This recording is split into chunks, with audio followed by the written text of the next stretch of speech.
makan lagi, habis itu sholat Isya sama sholat tarawih. Selesai tarawih makan lagi, tadarus. Mau tidur makan lagi. Akhirnya tidak dapat apa-apa, hanya memindah waktu makan saja. Bahkan kemudian lebih besar pengeluarannya di waktu puasa daripada di waktu tak puasa. Yang seharusnya kan lebih kecil, karena makannya mestinya cuma 2 kali, ini menjadi 5 kali. Di bulan-bulan yang lainnya makan hanya pagi, siang, dan malam atau sore. Kadang-kadang ini dalam semalam itu bisa makan nasi, makan besar selama 5 kali berturut-turut. Banyak kalau kemudian puasanya nggak mendapatkan apa. Dia berpuasa, tetapi tetap yang awalnya pemarah tetap menjadi pemarah. Ya, dia berpuasa, tapi tetap yang awalnya hobi ngerumpi, tetap ngerumpi juga. Tetap suka ngomong orang. Nggak ada perubahan. Padahal Masya Allah luar biasa. Di awal-awal saya sampaikan bahasanya sebenarnya pekerjaan paling nikmat, ya kan? Dalam puasa itu tidak ada lain selain membaca Al-Quran. Karena syahrul Ramadan tadi menghinafi Al-Quran. Di bulan puasa itulah, di bulan Ramadan itu kemudian diturunkan Al-Quran. Itu pasangan yang paling pas. Tapi ya Allah, luar biasa. Godaannya juga luar biasa. Padahal setan sudah dibelenggu. Setan sudah dibelenggu. Dan yakin itu. Saya meyakini setan dibelenggu memang diikat itu. Tapi kok masih belajar? Begitu buka Al-Quran 1 lembar masih kuat, 2 lembar masih kuat. Begitu 3 lembar, nah sudah mau itu. Mata maunya ada kayak lemnya itu. Begitu kita lepas, kita buka YouTube, terbuka lagi di sini. Terbuka lagi. YouTube kita tutup, baca Al-Quran lagi, 2 lembar, 3 lembar, nah itu kan. Tapi kalau itu kita paksa, Masya Allah, luar biasa. Kayak kemarin di pesantren Darul Hijrah kita, di pesantrennya Pak Sultan itu, ada yang sampai 3 hari khatam 1 Al-Quran. Itu kenikmatan yang sangat luar biasa bagi kita semua. Sehingga bagaimana kemudian kita bisa memahami sebuah hadis Rasulullah Muhammad SAW yang diriwayatkan oleh Bukhari dan Muslim. An Abi Hurairah radhiyallahu anhu, anna Rasulullah sallallahu alaihi wasallam qala as-siyamu junnah fala ya'khuz wa la yashhab wa fi riyatin wa la yajhad. Wa in murun qatalahu aw satamahu falyaqul inni sha'im martain, mutafaqun alaih. Dari Abu Hurairah radhiyallahu anhu, beliau berkata, Rasulullah Muhammad sallallahu alaihi wasallam bersabda, puasa itu adalah perisai. Maka janganlah berkata dan berbuat kotor, berbuat lafaz, dan jangan berteriak-teriak. Dalam sebuah riwayat disebutkan, dan jangan berbuat bodoh apabila ada orang yang mengajak kalian berkelahi atau menghinanya, maka hendaklah berkata, aku sedang berpuasa, aku sedang berpuasa. Allah. Ya. Nah, biasanya kita sering pakai teori neurocerman, teori berbalik.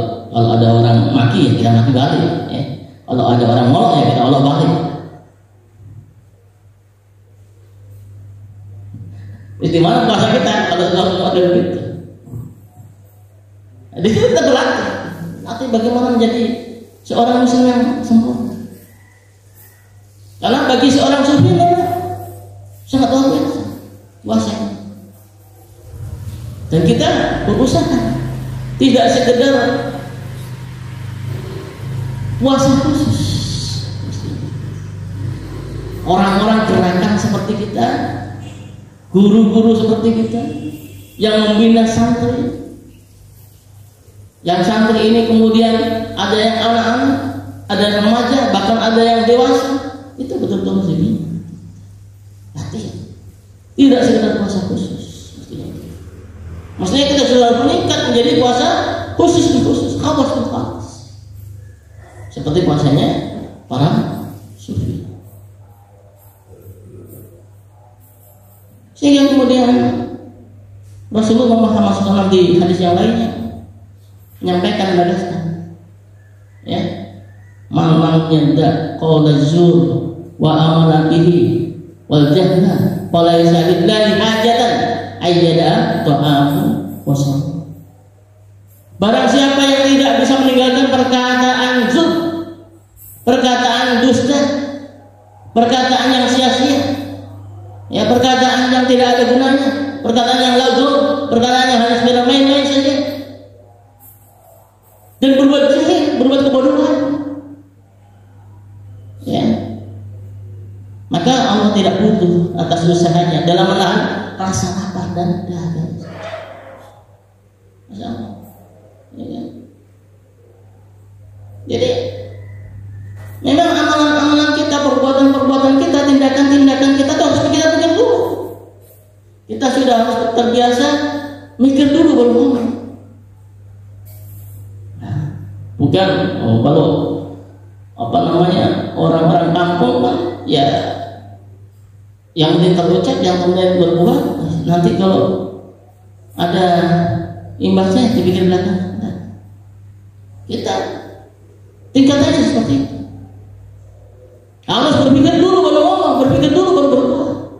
Maka itulah kemudian ada perintah Iqra bismi rabbikal ladzi khalaqal insana min 'alaq, Iqra wa rabbukal akram alladzi 'allama bil qalam 'allamal insana ma lam.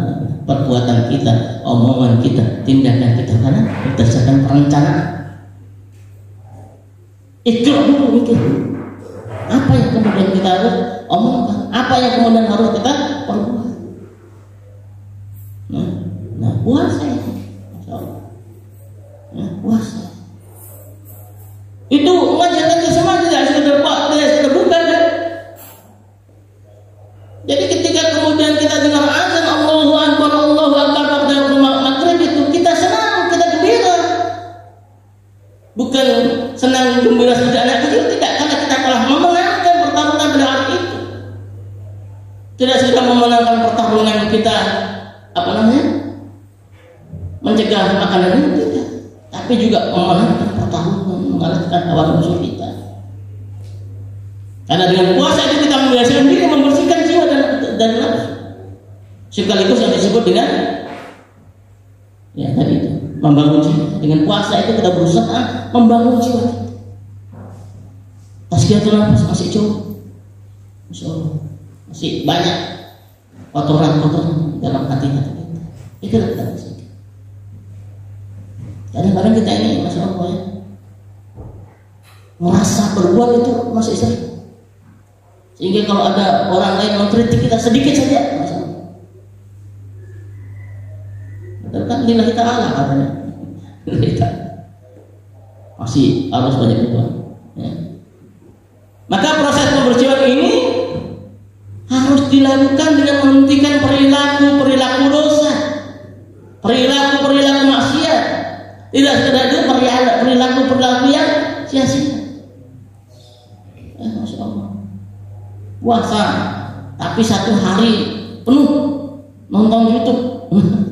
Kalau YouTube-nya pengajian sih nggak masalah, ya kan? YouTube-nya yang penuh lagu-lagu itu, Masya Allah. Karena dengan itulah kemudian kita menjadi kuat. Puasa ini bukan sekedar sebatas ritual lahiriah, ritual jasadiah,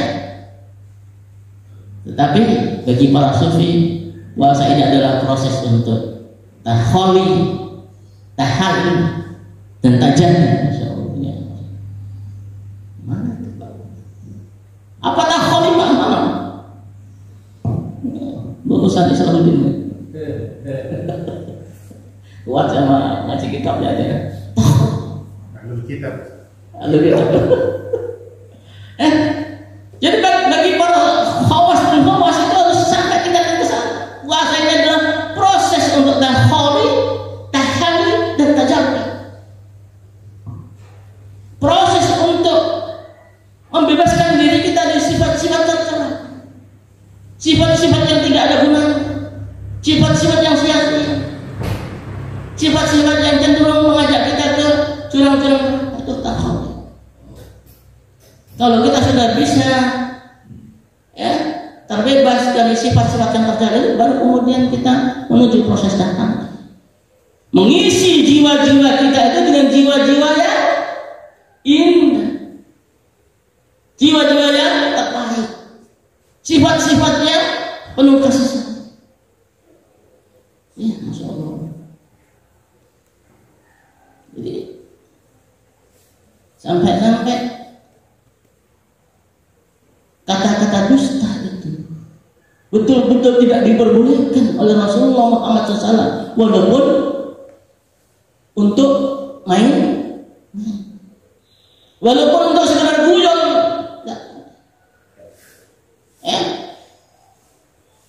Bahkan Rasulullah pernah mengancam tuh siapa yang mengadakan kata-kata supaya sekedar temannya supaya tertawa, dan dengan kata-kata itu dia sengaja berbuat dusta kata-katanya itu.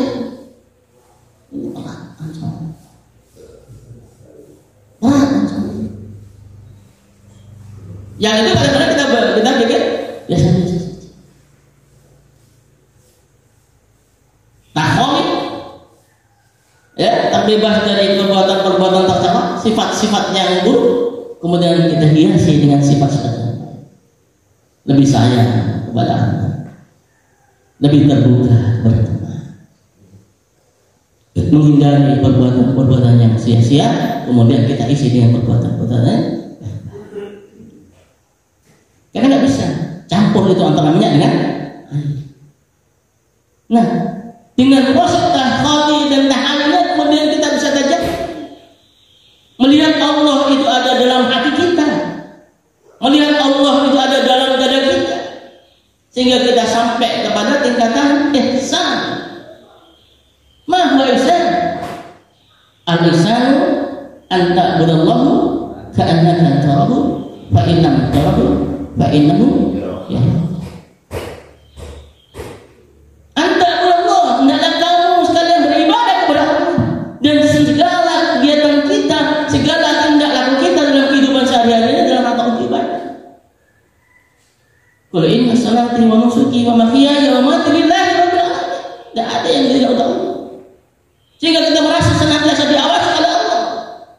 Kalau kita merasa senantiasa diawasi oleh Allah, jangankan untuk berbuat dosa, jangankan untuk berbuat salah, berbuat yang sia-sia saja tidak bisa.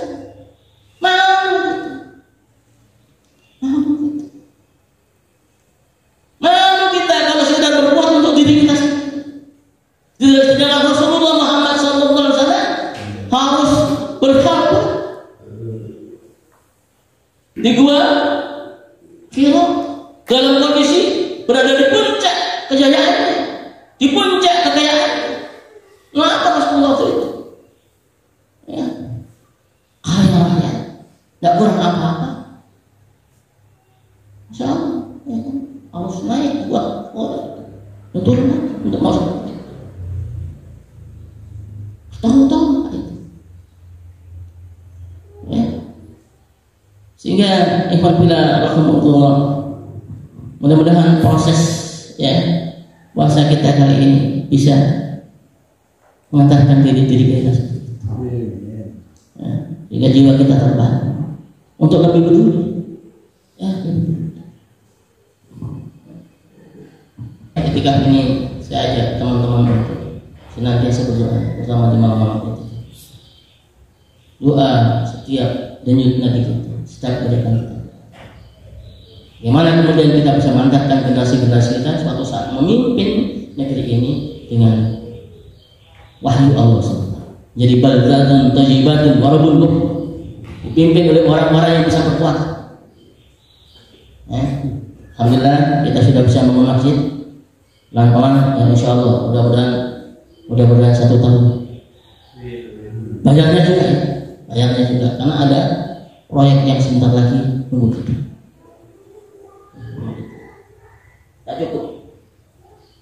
Nggak cukup al-iman 1 saja nggak cukup. Kita sudah sejak dulu ingin punya lokasi baru supaya ada al-iman 2. Al-iman 3 dan kita upayakan al-iman 2 ini ada di Kota Utara. Ya, kemarin kita sudah gerilya sama Ustaz Fahdi, sama Ustaz Abidin, Ustaz Yudi juga ketemu lokasi di Kebun Tahu dan kita pengen sekali lokasi itu menjadi lokasi ada 2,7 an. Jadi kalau kemudian miliknya dosen kena juga mungkin setengah hektar, tapi kita fokus ke 27 area itu dulu. Itu butuh dana 1,2 miliar. Kalau saat bangunnya kena 3 dan kita berajam langsung kita bangun. Jangan. Kalau ini 1 tahun saja, tahun depan kita sudah bisa sudah bisa kita programkan nyicil 100 juta per bulan. Sehingga ada dua rencana kita. Karena orangnya sudah ketemu kemarin sama saya sama Pak Bidin ke sini, sama anaknya sama beberapa anaknya ke sini. Dia nunggu jawaban kita. Anaknya 48 juta per hari, digenapkan 50 juta. Jadi untuk tanahnya saja itu kita butuh sekitar 1,2. Ya, paling enggak ya 1. Kalau kita bayar cash ya mau 45 juta. Kita bayar cash semua 45 juta. Plus bangunnya sekali. Sehingga kita cari orang yang seperti Pak Ejas yang mau bayarkan langsung cash ke dia, baru kemudian kita nyicil Tuhan. Bisa orang, bisa pembiayaan. Tapi kalau bisa orang yang gerilya, nanti Pak Khalid siapa saja yang biasa-biasa belusuan ya. Disebutkan ketemu orang seperti itu ya, insyaallah ya kita ajak. Kalau tidak untuk putra semuanya, untuk sanawiyah bisa. Sehingga ada istilahnya daur ya, daur SD-nya di sini, kemudian sanawiyah keluar, aliyahnya ke sini lagi, itu proyeknya ya. Di sini ada 600 orang minimal, putra aliyahnya, sanawiyahnya juga sekitar itu, ya. Itu masih kurang juga. Bismillah, teman-teman. Ini kita azamkan betul, dan awal kita itu betul. Kita berdiri, ya, malam-malam untuk minta pertolongan kepada Allah. Dan momentum Ramadan ini, ya, makanya Pak Sekretaris minta tolong, ya, teman-teman yang belum iktikaf di absen, harus iktikaf, nggak bisa full, temani kami malam. Kalau nggak ada kepedulian, apa yang kita bangun? Kita ini ngomong jiwa, kita tidak sekedar jiwa, kita pribadi, tapi jiwa kita bersama. Sehingga itu memunculkan apa? Innal ladzina qalu rabbuna Allahu tsumma istaqamu tatanazzalu alaihimul malaikatu alla takhafu. Dia malaikat yang kerja. Dan bagaimana caranya malaikat kerja? Kalau kita sudah bersaudara, kalau kita sudah yadullahi ma'al jamaah, kekuatan Allah, pertolongan Allah, bantuan Allah itu bersama jamaah. Nah, kalau ada teman-teman kita yang sudah guru dan karyawan al-iman hidayatuh, apalagi kemudian kader musto, tidak rindu bersama-sama membangun, meminta pertolongan Allah, masalah sedih kita, nangis ternyata. Karena setelah ini Syawal, ya, kalau bisa nanti kita insya Allah, saya sama Ustaz Muslim insya Allah siap mengawal malam-malam selanjutnya. Karena hidayatul itu dibangun dari qiyamul lail, dibangun dari ketawakalan kita, dibangun dari dibangun dari kebutuhan kita kepada Allah Subhanahu wa taala. Sehingga kalau ada hidayah Allah hari ini tidak kemudian sholat lain, masya Allah. Dan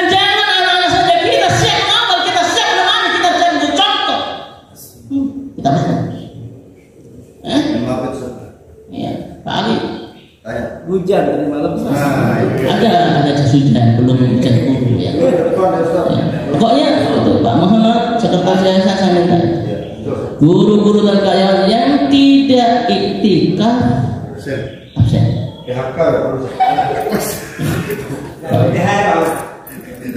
Ya karena nanti ba'da Syawal siap gitu loh. Ya. Siap. Ba'da Syawal nanti yayasan bikin jadwal imam sholat Id. Ya, saya sama Ustadz Muslim mengawal di belakangnya. Ya. Jangan dikira sudah ada Ustadz Muji, Ustadz Muslim. Itu sudah memang sudah di sini. Ya, kita masih belum seperti Ustadz Abdullah Ihsan. Ya. Saya sama Ustadz Muslim belum seperti Ustadz Abdullah Ihsan. Ya. Baru itu bisa cepat seperti itu kan. Keras Ustadz Abdullah Ihsan dalam perkataan. Setiap subuh harus sholat di kampus, tidak peduli dia ada di pojok dan pasar mana. Bagi hujan itu. Membayangkan atau bila? Coba bayangkan sholat subuh sholat di kampus, nggak mungkin kan pakai baju seragam. Habis sholat kemudian pulang langsung pakai baju seragam langsung balik lagi sekolah. Kalau fingerprintnya terlambat dipotong. Mutasi ke pilar seperti dimutasi ke pilar masih ya. Ya, kita praktekkan ya, insyaallah ya. Insyaallah. Habis Ramadan kita kawal lagi pondok kita ini, ya, untuk bangkit kembali. Ini bentuknya puasa. Saya minta di tanggal 21. Insyaallah demikian. Terima kasih sudah suruh ya. Pak Ali sudah datang kami. Menandakan suruh sudah datang. hampir masih besok. Selalu. Baik ya. Selalu ingat besok akan dilanjutkan dengan fikih kontrol moral dan kemudian dilanjutkan oleh Ustadz Muslim yang Masya Allah materinya dipilihkan yang terbaik. Apa itu materinya? Babul Taqwa. Masya Allah modal utama kita. Kata Zawadu Faina Khairul Zakat. Ya. Jadi kita harus belajar. Harus belajar. Di sini baliho itu penuh banget. Bulan ini Pak Yudi yang isi, bulan depan saya. Pokoknya harus berani tampil Ustaz sekarang ini. Bisa nggak bisa tampil? Dianggap untuk ya, kita ini kekurangannya satu aja sebenarnya. Ya, harus kembali lagi ke